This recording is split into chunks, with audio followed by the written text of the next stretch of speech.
Now we're talking about that extra $600 a week that was passed by Congress at the end of March. It's expected to end at the end of this week if nothing is done. Now, these workers who are here today at McCormick Place are the ones that work behind the scenes at McCormick Place, inside of theaters and hotels and other event spaces, specifically concerts and other trade shows and conventions. They've been out of work essentially since the middle of March, when all of these events and concerts began to be canceled.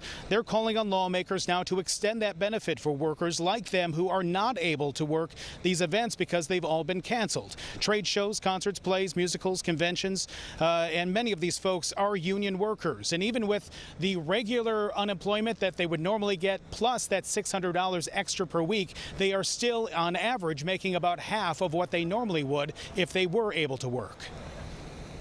I employ about 750 of these union employees every year, and this is really a lifeline for them. This is not something that they want to be on. This is something that they need to take care of their families, and it's a real shame that the economic engine of this city are these folks standing here, and our government can't seem to figure out a way to take care of them when they're in the most need.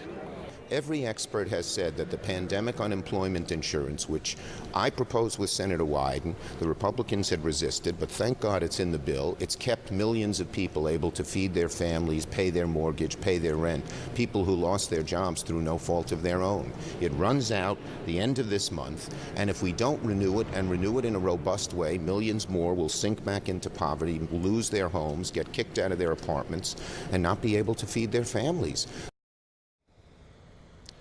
There is a bill right now working its way through Congress called the HEROES Act, and Republicans in the Senate, according to Chuck Schumer and others on Capitol Hill, say that an extension of the federal protection for unemployment is not in this bill. They still need to add that in. 25 million Americans right now are unemployed. Many of them have never been unemployed before.